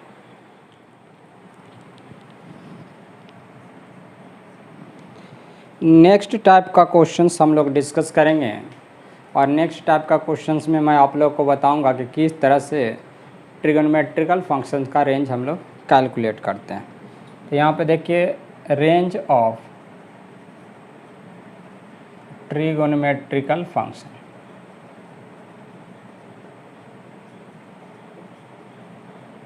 Trickle function. और अगर थोड़ा सा बिलीव कीजिएगा, विश्वास कीजिएगा, तो मैं आप लोग को बता दूं कि आप लोग किसी भी टाइप के फंक्शन का रेंज निकाल सकते हैं। कुछ कंसेप्ट्स हैं जो आप लोग को आना चाहिए, जैसे मैक्सिमा मिनिमा का कंसेप्ट आना चाहिए, मोनोटोनिसिटी का कंसेप्ट आना चाहिए, और इसके बाद आपको कुछ इनइक्वलिटी का भी हेल्प लेना पड़ सकता है, और क्वाड्रेटिक का कंसेप्ट तो ऑलरेडी मैं आप लोगों के साथ डिस्कस कर ही चुका हूँ। अभी देखिए यहाँ पे एक ट्रिगोनोमेट्रिकल फंक्शंस कंसीडर करते हैं और उसका रेंज कैलकुलेट करेंगे। हम लोग के पास एक फंक्शन है y is equal to a cos x plus b sin x plus c। a cos x plus b sin x plus c इस फंक्शन का रेंज फाइंड करना। और यहाँ पे सपोज कीजिए माइनस हो तो भी कोई बात नहीं, और यहाँ भी माइनस हो सकता। तो इस फंक्शन का जो रेंज होगा यानी इसका मैक्सिमम और मिनिमम वैल्यू होगा वो किस तरह से फाइंड करते हैं, तो आप इसको समझ भी सकते हैं, बट इसका अगर हम लोग देखें कि मैक्सिमम मिनिमम क्या होगा या इस फंक्शन का रेंज क्या होगा, तो इसका आप रेंज इजीली लिख सकते हैं। रेंज जो होगा वो आपका मिनिमम हो जाएगा minus A square plus B square plus minus C, और मैक्सिमम वैल्यू इसका हो जाएगा A square plus B square plus minus C. यानी क्या करना, कॉस का कोफिशिएंट और साइन का कोफिशिएंट का होल स्क्वायर करके यहाँ पे हम लोग ऐड कर देते हैं माइनस मिनिमम के लिए, मैक्सिमम में यहाँ पे प्लस कर देते हैं, और ये इस तरह से ये इसका रेंज निकल जाता है। क्योंकि ये साइन और कोसाइन साइनसॉइडल फंक्शन यानी कि कंटिन्यूस फंक्शन होता ही है, और ये एक साइनसॉइडल मीन्स होता है कि ये ऑसिलेटिंग फंक्शन होता है, पीरियोडिक फंक्शन होता है। अब देखिए ये आखिर कैसे आया, इसको अगर जानना चाहते हैं तो ये बहुत ही सिंपल है, इसका एक्सप्लेनेशन हम लोग कर सकते हैं। आप क्या करते हैं, यहाँ पे y इक्वल टू लिख लीजिए ए स्क्वायर प्लस बी स्क्वायर से इस फंक्शन को हम लोग डिवाइड एंड मल्टीप्लाई कर देते हैं।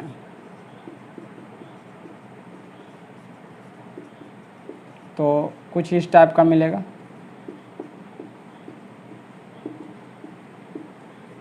प्लस माइनस सी चूँकि एक कांस्टेंट है, यहाँ पे अगर बात करें ए बी सी का, तो ए बी सी आपका कांस्टेंट है, ये ध्यान रखना है। ए बी सी जो होगा और आर्बिट्ररी कांस्टेंट, आर्बिट्ररी कांस्टेंट। अभी देखिए हम लोग जितना से मल्टीप्लाई किए हैं सेम उतना से डिवाइड किए हैं। अब ऐसा क्यों किया गया है, इसके पीछे भी कुछ कॉज है, वो अभी आपको समझ में आ जाएगा। देखिए इस तरह से इस एंगल को आपको x अज्यूम करना है, यहाँ पे आपको a रखना है, यहाँ पे b, और हाइपोटेनस जितना आएगा उतना से हम लोग मल्टीप्लाई एंड डिवाइड करते हैं। ऐसा करने से साइन और कोसाइन फंक्शंस का जो एडिशन साइन है वो जुड़ करके एक सिंगल फंक्शन आइदर साइन में या कोसाइन में चेंज हो जाता है। ए स्क्वायर प्लस बी स्क्वायर, देखिए यहाँ पे क्या मिल रहा है, बेस बाय हाइपोटेनस। ये एंगल क्योंकि पहले यहाँ ऑलरेडी x है तो इस एंगल को हम लोग अनदर एंगल फाई एज्यूम करेंगे, फाई मान लेते हैं। तो ये आपका हो जाएगा कॉस फाई इंटू हो गया कॉस एक्स, यहाँ पे प्लस माइनस ये परपेंडिकुलर बाय हाइपोटेनस तो साइन फाई हो गया into sine X plus minus C. अब देखिए cos A cos B plus minus sine A sine B, यानी एक फार्मूला पे है, और इस तरह से आपको मिल जाता है कॉस, अगर यहाँ पे प्लस होगा तो माइनस, तो X minus plus five plus minus C. इस तरीके से ये जुड़ गया और एक सिंगल कॉस के फॉर्म में चेंज हो गया।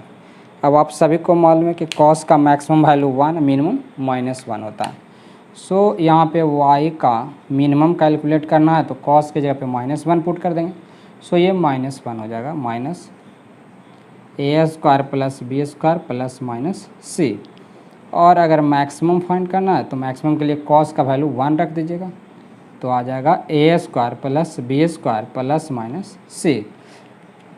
कभी कभी क्या होता है कि मैक्सिमम और मिनिमम होने के लिए आपसे पूछा जाएगा कि x का वैल्यू क्या होगा, तो ये कब होगा, व्हेन मिनिमम कब होगा, when cos x minus plus five equal to -1। और यहाँ से आप x निकाल सकते हैं, x minus plus five equal to, तो -1 कॉस में कब होता है? ऑड मल्टीपल ऑफ पाई पे होता है, यानी 2n + 1 पाई। फिर n क्या है यहाँ पे? n एक इंटीजर है। यहाँ से आप x फाइंड कर सकते हैं, तो x यहाँ से मिल जाएगा आपको, x = 2n + 1 पाई, और यहाँ पे ±5। साथ में अगर फाई का वैल्यू निकालना चाहते हैं तो इस ट्रायंगल से tan phi = b/a, और फाई = यहाँ से आपको मिल जाएगा tan इनवर्स b/a। तो वहाँ पे फाई का वैल्यू रख दीजिएगा तो आपका x मिल जाएगा, वेयर n यहाँ पे क्या है? एक इंटीजर है। तो इस तरीके से मैक्सिमम के लिए भी आप फाइंड कर सकते हैं। When cos x - + phi = +1। +1 कब होगा? जब x - + phi का वैल्यू ऑड मल्टीपल नहीं, इवन मल्टीपल ऑफ पाई होगा। देयरफॉर आप यहाँ से x भी फाइंड कर सकते हैं, 2n पाई ± phi, और यहाँ n बिलोंग्स टू इंटीजर, और phi यहाँ से होगा tan इनवर्स b/a। तो इस तरीके से हम लोग x का भी वैल्यू फाइंड कर सकते हैं, यानी मैक्सिमम एंड मिनिमम होने के लिए x का वैल्यू भी इसमें फाइंड किया जा सकता है। और साथ में आप यहाँ पे मैक्सिमम मिनिमम जब निकल जाएगा, क्योंकि एक कंटिन्यूस फंक्शन है, मैक्सिमम मिनिमम मालूम है, देयरफॉर आप कह सकते हैं कि फंक्शन का रेंज क्या होगा? तो रेंज आपको मिल जाता है मैक्सिमम मिनिमम वैल्यू के का जो इंटरवल होता है उसी को ना हम लोग रेंज कहते हैं। तो इस तरीके से इस फंक्शन का रेंज मिल गया है। तो ये बहुत ही सिंपली तरीके से आप ट्रिग्नोमेट्रिकल फंक्शन का रेंज कैलकुलेट कर सकते हैं। किसी भी ट्रिग्नोमेट्रिकल फंक्शन का रेंज इस बेसिस पे हम लोग कैलकुलेट करते हैं। और ध्यान रखिएगा इस फार्मूला में एक इम्पॉर्टेंट पॉइंट क्या है, यहाँ पे x है तो यहाँ भी x है, यानी कॉस का और साइन का दोनों का एंगल सेम होना चाहिए। ऐसा नहीं कि यहाँ पे x और यहाँ 2x एंगल होगा, आप ये फार्मूला अप्लाई कर दीजिएगा तो आपका गलत हो जाएगा। दोनों जगह पे सेम एंगल दिखना चाहिए, यानी यहाँ अगर थीटा है तो यहाँ भी थीटा होना चाहिए, यहाँ बीटा है तो यहाँ भी बीटा होना चाहिए, यहाँ अगर अल्फ़ा है तो यहाँ भी अल्फ़ा होना चाहिए। तो आप यूज़ कर सकते हैं ये फार्मूला। आपका ये फार्मूला यूज़ करने से इस टाइप के जितने भी क्वेश्चंस होते हैं तो वो आपका सॉल्व हो जाता है। आप लोग को ये कहाँ से लिया गया है, तो आपको पता है कि साइन का और कॉस का मैक्सिमम वैल्यू +1 और मिनिमम वैल्यू -1 होता है। उसी बेसिस पे हम लोग इस टाइप के फंक्शंस का मैक्सिमम मिनिमम लिख सकते हैं। कुछ क्वेश्चंस देखते हैं ताकि आप लोग का कंसेप्ट बहुत ही अच्छा हो, क्लियर हो। यहाँ पे एक क्वेश्चन है इस टाइप का, find range of function, find range. यहाँ पे रेंज फाइंड करने के लिए दिया गया y = है sin² theta plus 2 sin θ/2 into cos θ/2। चलिए ये फंक्शन है, और इस फंक्शन का अगर कहा जाए कि रेंज फाइंड कीजिए तो किस तरीके से फाइंड कीजिएगा। तो सबसे फर्स्ट तो सभी को सेम एंगल में चेंज करना, तो ये आपका आ गया sin² थीटा प्लस ये हो जाएगा 2 sin θ/2 into cos θ/2 sin theta हो जाएगा। तो देखिए यहाँ पे y का वैल्यू मिल रहा है sin² theta plus sin theta, यानी कि यहाँ पे स्क्वायर फॉर्मेट में है और एंगल सेम रहते हुए भी साइन और कोसाइन का लीनियर एक्सप्रेशन नहीं है। तो ऐसे केस में हम लोग क्या करेंगे, ये थोड़ा देखिए अलग हो गया है उस फार्मूला से हट के है, तो इसको हम लोग क्या करेंगे, पहले आप इसको a + b का होल स्क्वायर वाले फार्मूला पे एडजस्ट कीजिए। तो sin² theta plus 2 sin theta into half plus 1/4 minus 1/4, इस टाइप से आप लिख देते हैं। इसके बाद आप इसको लिख सकते हैं sin थीटा प्लस हाफ का होल स्क्वायर माइनस 1/4। ये देखिए ये आपका मिल गया। अब यहाँ से y का मिनिमम मैक्सिमम फाइंड कर लेना है। तो यहाँ y का मिनिमम क्या होगा, अब देखिए मिनिमम क्या होगा, तो मिनिमम तो तभी होगा जब ये जो टर्म है जो कि इसमें ऐड हो रहा है वो भी मिनिमम होना चाहिए। और ये मिनिमम कितना हो सकता है, तो स्क्वायर का मिनिमम वैल्यू 0 होता है। तो जब यहाँ पे हम लोग इसका वैल्यू 0 पुट कर देंगे तो मिनिमम मिल जाएगा, यानी 1/4 मिल जाएगा। -1/4। मैक्सिमम कब होगा? तो मैक्सिमम के लिए साइन थीटा का वैल्यू मैक्सिमम 1 होना चाहिए। अगर आप यहाँ 1 रखते हैं तो कितना हो जाता है? देखिए 1 + हाफ 3/2 का होल स्क्वायर 9/4 -1/4, सो 8/4, यानी आपको 2 मिल रहा है। सो यहाँ पे आप कह सकते हैं कि मैक्सिमम वैल्यू 2 होगा। अब देखिए मैक्सिमम मिनिमम मिल गया, सो रेंज मिल गया हम लोग को। यहाँ पे रेंज क्या होगा? रेंज आपका आ गया -1/4 से 2। तो अगर फार्मूला पे नहीं है तो उसको आप इस टाइप से आप उसको सॉल्व कर सकते हैं। फार्मूला पे क्वेश्चन रहेगा, बहुत इजी होगा, बहुत इजीली, यानी कि 1 और 2 स्टेप में ही लिख देंगे। जैसे फार्मूला पे देखिए क्वेश्चन है, यहाँ पे रेंज फाइंड करना, y = यहाँ पे है 3 sin थीटा -4 cos थीटा। अब इसी फंक्शन का रेंज फाइंड करना है। यहाँ पे देख सकते हैं कांस्टेंट भी मान लीजिए 7 ले लेता हूँ, तो इसका मैक्सिमम मिनिमम फाइंड करना, यानी रेंज फाइंड करना है इसका। तो रेंज क्या हो जाएगा देख सकते हैं। रेंज तो यहाँ पे मिनिमम होगा -3 का स्क्वायर 4 का स्क्वायर, 3 का स्क्वायर 4 का स्क्वायर, +7 है तो +7, कॉमा दे करके मैक्सिमम में +3 का स्क्वायर +4 का स्क्वायर +7, और यहाँ पे मिल गया हम लोग को ये 5 आ जाएगा, +7 तो -+2, और यहाँ 5 + 7 तो 12, 7 + 5 12, तो ये 2, 12। ये देखिए ये आपका रेंज बहुत इजी वे में मिल जाता है जब यहाँ पे फॉर्मेट कैसा हो, a cos थीटा और b sin थीटा के फॉर्म में +c के फॉर्म। तो इस फॉर्मेट में रहेगा तो बहुत इजीली हम लोग आंसर लिख सकते हैं। तो कई बार एग्ज़ाम में इतना इजी क्वेश्चन, यानी इसी टाइप के क्वेश्चंस एग्ज़ाम में दिख जाता है। तो ऐसे क्वेश्चंस के लिए हम लोग ज़्यादा टाइम वहाँ पे किल नहीं करते हुए बहुत ही फास्ट क्वेश्चन को सॉल्व करेंगे। आप लोग जितना फास्ट एग्ज़ाम में क्वेश्चंस को सॉल्व करिएगा, आप लोग का उतना बेटर रिज़ल्ट आएगा। और मैं चाहता हूँ कि आप लोग का रिज़ल्ट बहुत ही अच्छा हो। आप लोग के अच्छे रिज़ल्ट के लिए जितना हो सके मैं उतना मेहनत करूँगा और उतना अच्छे से एक्सप्लेन करने का कोशिश करूँगा। नेक्स्ट क्वेश्चंस की तरफ मूव करते हैं। नेक्स्ट क्वेश्चन सपोज कीजिए रेंज फाइंड करना, y = है दिया हुआ।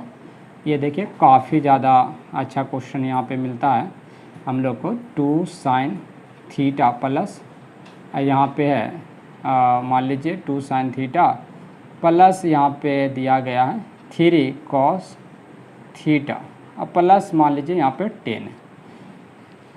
इस फंक्शन का रेंज फाइंड करना, तो किस तरीके से? तो यहाँ पे देखिए y का मिनिमम क्या हो। अब सोचिए y मिनिमम कब होगा? जब ये मैक्सिमम होगा। तो ये मैक्सिमम कब होगा? यानी प्लस लिखेंगे 2 का स्क्वायर प्लस 3 का स्क्वायर प्लस 10। यहाँ पे मैक्सिमम कितना होगा? जब ये मिनिमम होगा। तो मिनिमम क्या होगा? जब यहाँ माइनस रखेंगे। तो -3 2 का स्क्वायर प्लस 3 का स्क्वायर प्लस 10। यहाँ पे आपका आ जाएगा √9×13 यानी 13 + 10, और ये आ जाता है -√13 + 10। मैक्सिमम मिनिमम मिल गया है, तो आप यहाँ पे लिख सकते हैं देयरफॉर रेंज = यहाँ पे मिनिमम मिल रहा है हम लोग को 1/10 + √13, और मैक्सिमम मिल रहा है 1/10 - √13। ऐसे क्वेश्चंस को जब आप सॉल्व करते हो, सिंप्लीफाई करते हो, तो एक बहुत ही इम्पॉर्टेंट क्वेश्चंस यहाँ पे मिल सकता है। ये देखना है कि ये दोनों के बीच में 0 नहीं आना चाहिए। यहाँ पे हम लोग देख रहे हैं कि ये एक पॉजिटिव नंबर है, साथ में ये भी एक पॉजिटिव नंबर है क्योंकि 13 का स्क्वायर रूट 10 से कम होगा। सो पॉजिटिव है यानी 0 इसके बीच में नहीं आ रहा है, इस इंटरवल में 0 लाई नहीं कर रहा। 0 लाई करने से बहुत ही गजब का खेल हो जाएगा, बहुत ही ज़्यादा आपको प्रिकॉशन यानी ध्यान रखना पड़ेगा वैसे क्वेश्चन में। चलिए वैसे क्वेश्चन की तरफ मूव करते हैं जहाँ पे ये इंटरवल में 0 लाई कर जाएगा तो क्या हो। मोस्ट इम्पॉर्टेंट क्वेश्चंस आप इसको कह सकते हैं, मोस्ट इम्पॉर्टेंट, बहुत ही ज़्यादा इम्पॉर्टेंट है, ध्यान देने लायक क्वेश्चन है। रेंज फाइंड करना है, फाइंड रेंज। यहाँ पे जो भी क्वेश्चंस हम लोग डिस्कस कर रहे हैं वो सभी रेंज का ही है। तो यहाँ पे रेंज फाइंड करना है 1/2 sin x प्लस 1 है। अभी देखिए 2 sin x प्लस 1, इसका हम लोग को रेंज फाइंड करना है। चलिए y का मिनिमम का बात करें। मिनिमम कब होगा? जब ये आपका मैक्सिमम होगा। मैक्सिमम 1 होगा, ये आप लोगों को पता है। साइन का वैल्यू मैक्सिमम 1 होता है, सो अब मिनिमम 1/3 मिल गया। मैक्सिमम का बात कर लें। मैक्सिमम कब होगा? जब साइन x का वैल्यू यहाँ पे मिनिमम होगा। मिनिमम कितना होता है? -1 होता है। तो अगर आप -1 रखते हैं तो देखिए क्या गजब का खेल होता है। -1 + 1 यानी कि यहाँ पे आ जाता है -1। ये देखिए -1 आ रहा है। यहाँ पे क्या दिक्कत दिख रहा है आप लोग को? देखिए क्या गजब खेल हो गया। मिनिमम वैल्यू 1/3 जबकि मैक्सिमम वैल्यू -1। तो यहाँ पे आप देख सकते हैं कि मैक्सिमा ही छोटा है, मिनिमा ही बड़ा है। यानी कि यहाँ पे कुछ गजब सा खेल हो गया है। अगर आप लोग यहाँ पे रेंज को इस तरह से लिख देते हैं कि 1/3 to -1, तो फर्स्ट तो ये इंटरवल ही गलत है, क्योंकि ये छोटा है और ये बड़ा है। तो हम लोग इंटरवल हमेशा क्या करते हैं? छोटा से बड़ा की तरफ लिखते हैं, जबकि ये बड़े से छोटे की तरफ लिखा चुका है। तो एक तो गलती यहाँ से दिख रहा है कि ऐसा नहीं हो सकता है, यानी ये एक मिस्टेक है। तो आखिर मिस्टेक कहाँ पे हुआ है, कैसे हुआ है? तो इस पॉइंट को हम लोग को क्लियर करना होगा। क्लियर ये करना होगा कि यहाँ पे दिख रहा है ये दोनों के बीच में एक नंबर 0 मिलता है, यानी जहाँ पे निगेटिव से पॉजिटिव ट्रांजिशन होता है, चेंज होता है। तो वो चेंज कहाँ पे होता है और उसको समझेंगे कि क्यों ऐसा हुआ।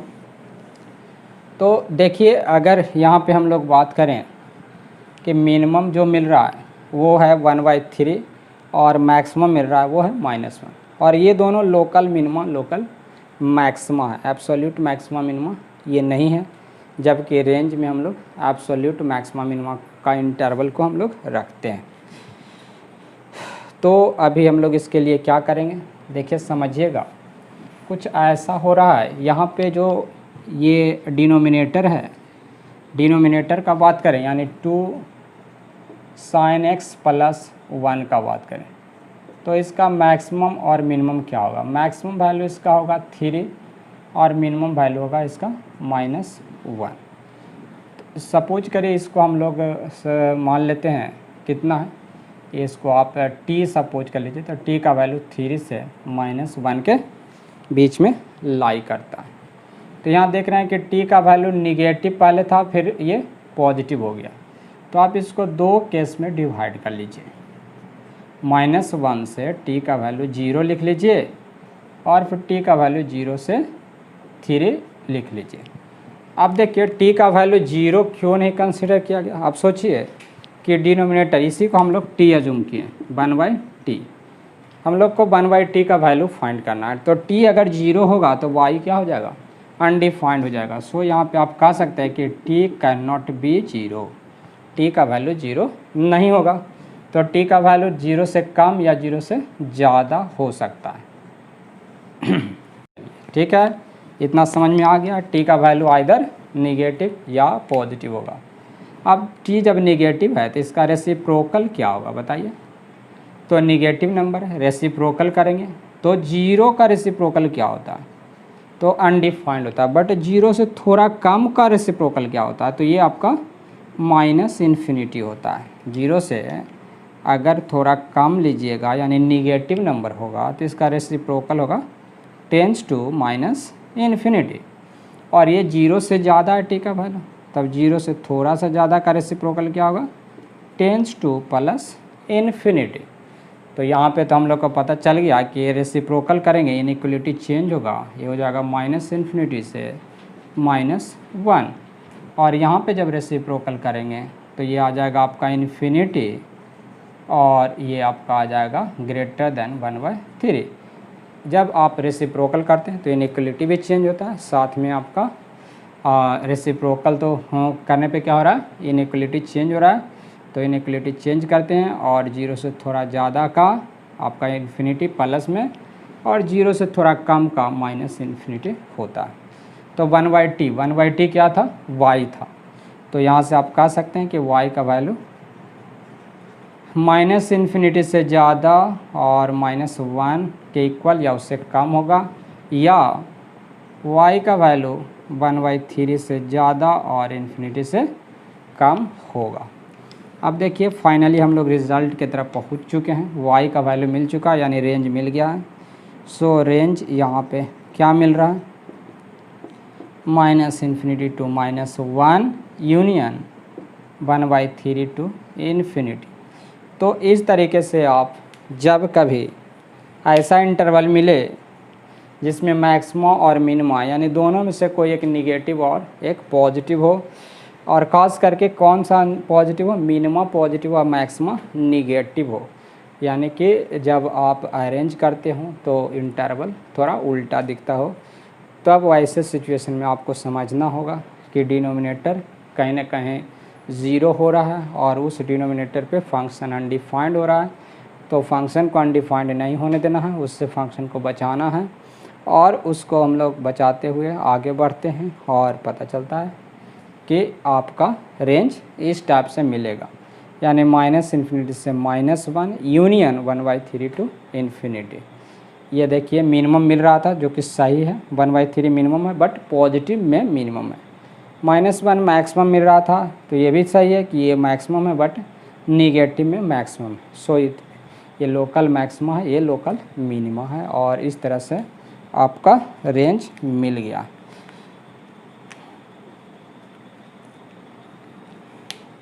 कंसेप्ट को और क्लियर करना चाहते हैं तो और प्रॉब्लम भी हम लोग इस पे बना सकते हैं। देखिए एक क्वेश्चन और आप लोग सॉल्व करके देख सकते हैं। यहाँ पे क्वेश्चन दिया जा रहा आप लोग को कुछ ऐसा है, रेंज फाइंड कर लीजिए। y इक्वल टू है 2 sin square theta plus 3 cos theta into cos theta by 2 into यहाँ पे है sin थीटा बाई 2,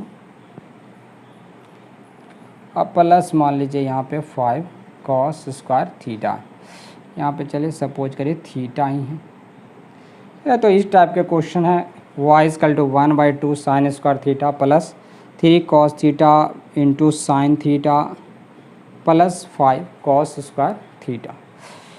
तो इस क्वेश्चन को सॉल्व करना है तो आप इसको पहले तो सिंप्लीफाई कर लीजिए।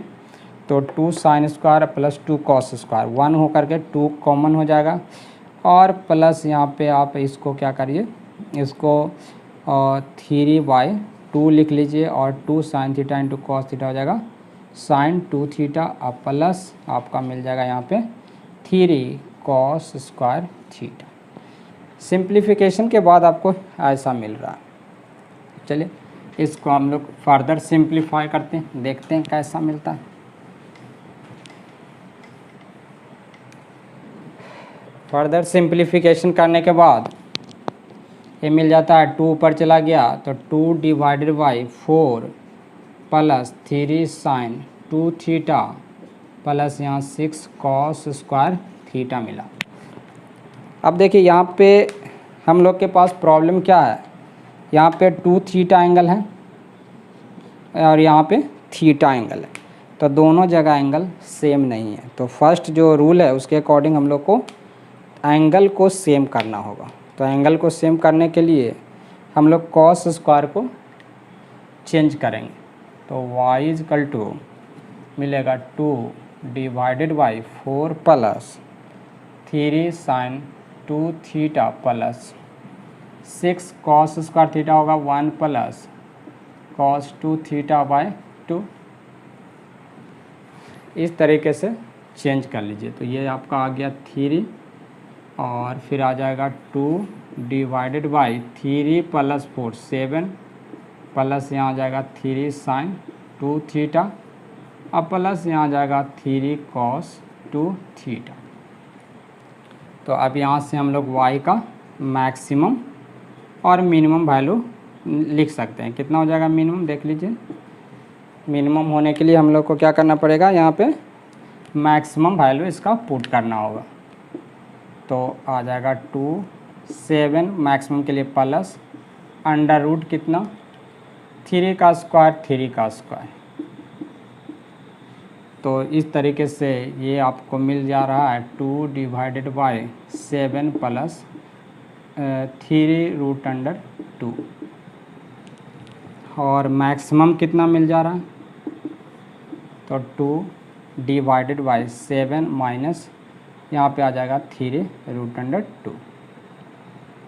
ये भी पॉजिटिव है और वो भी पॉजिटिव है, यहाँ पे किसी तरह का मिस्टेक होने का चांस नहीं है। तो आप यहाँ पे लिख सकते हैं कि रेंज जो होगा वो क्या हो जाएगा, रेंज का वैल्यू मिल जा रहा है हम लोग को बहुत इजीली 2 डिवाइडेड बाई 7 प्लस 3√2 से 2 डिवाइडेड बाई 7 माइनस 3√2। इस तरीके से हम लोग इस फंक्शन का रेंज कैलकुलेट कर लिए। तो यहाँ पे किसी भी टाइप का क्वेश्चंस मिल सकता है। रेंज कैलकुलेट करना मीन्स मैक्सिमम मिनिमम कैलकुलेट करना होता है। ट्रिगोनोमेट्रिकल फंक्शंस का हम लोग अभी कैलकुलेट करने के लिए रेंज समझ गए हैं। अभी कंपोजिट फंक्शन का हम लोग रेंज कैलकुलेशन के लिए सीखेंगे और इसके बाद मिसलेनियस प्रॉब्लम और भी कई टाइप के प्रॉब्लम्स हैं जो कि रेंज से रिलेटेड है। अब वो सभी प्रॉब्लम हम लोग नेक्स्ट लेक्चर में डिस्कस करेंगे। और मैं आप लोग से बस इतना रिक्वेस्ट करूँगा कि अगर आप लोग चैनल पर नए हैं तो चैनल को सब्सक्राइब कर लें और अपने दोस्तों में शेयर करें, उनको भी बताएं। आप लोग अच्छा करें, आप लोग का रिज़ल्ट अच्छा हो। और इसके लिए ये ज़रूरी होता है कि हर लेक्चर को आप लोग अच्छे से समझें और अच्छे से स्टडी करें। इसके जस्ट बाद के लेक्चर काफ़ी ज़्यादा इम्पोर्टेंट होगा जिसमें हम लोग रेंज के काफ़ी क्वेश्चन सॉल्व करेंगे। एक लेक्चर में हम लोग सारे क्वेश्चंस को करना संभव नहीं है, थोड़ा लेंदी होता। तो नेक्स्ट लेक्चर में आप लोग से मिलते हैं, तब तक के लिए good night, by two all of you.